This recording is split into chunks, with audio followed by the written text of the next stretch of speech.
Nous sommes à 5 jours des élections et vous vous demandez peut-être comment faire pour que mon vote soit valable et qu'il ait le plus de poids. On entend toutes sortes de choses sur les stratégies de vote à Bruxelles. On va faire le point. D'abord, sachez que dimanche, vous allez voter 3 fois. Une fois pour l'Europe, une fois pour le niveau fédéral, la Chambre, et une fois pour le niveau régional, le Parlement bruxellois. Et vous pouvez changer de parti à chaque fois. Vous pouvez très bien vouloir de la tarte aux pommes au niveau européen, de la tarte aux fraises au niveau bruxellois et de la tarte à la rhubarbe pour le niveau fédéral. Vous êtes complètement libre.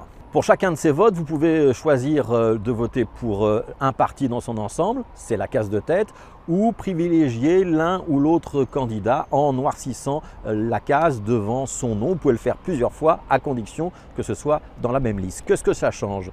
Pour le nombre de sièges, rien du tout. Votre vote ne sera pris en compte qu'une seule fois.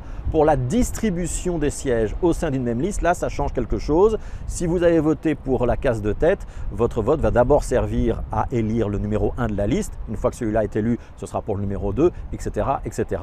Si vous avez choisi un vote nominatif, cela va permettre à des candidats, surtout en fin de liste, de remonter le pot et d'être peut-être élus alors que la case de tête ne l'aurait pas permis.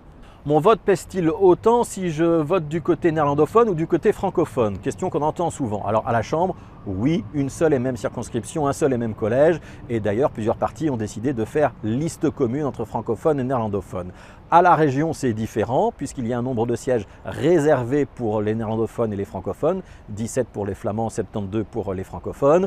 Et il faut moins de voix pour élire un député néerlandophone, 3000, alors qu'il en faut environ 10 000 pour élire un député francophone. Cela a des conséquences. Il y a 5 ans, par exemple, le Parti pirate, avec 3000 voix du côté francophone, n'a eu aucun élu. S'il s'était présenté côté néerlandophone avec le même nombre de suffrages, il aurait décroché un siège de député. Cette fois-ci, plusieurs petits partis ont d'ailleurs décidé de se présenter côté flamand, mais en menant une campagne bilingue et en s'adressant parfois prioritairement à un électorat francophone. Même les grands partis flamands font de l'œil aux électeurs francophones sur le thème « Voter pour un parti démocratique néerlandophone, c'est une manière de diminuer l'impact d'un vote d'extrême droite flamand ». Le raisonnement tient la route, mais on peut aussi le renverser en sachant que des électeurs francophones vont voter côté flamand pour un parti d'extrême droite.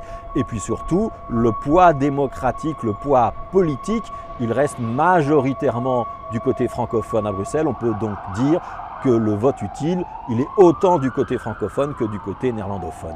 La règle, c'est donc qu'il n'y a pas de règle. L'électeur, c'est vous, est libre de choisir pour qui il vote à chaque élection, francophone, néerlandophone, case de tête, vote nominatif. C'est à vous de vous faire votre idée et donc d'étudier les programmes, d'interroger les candidats dont vous vous sentez proche.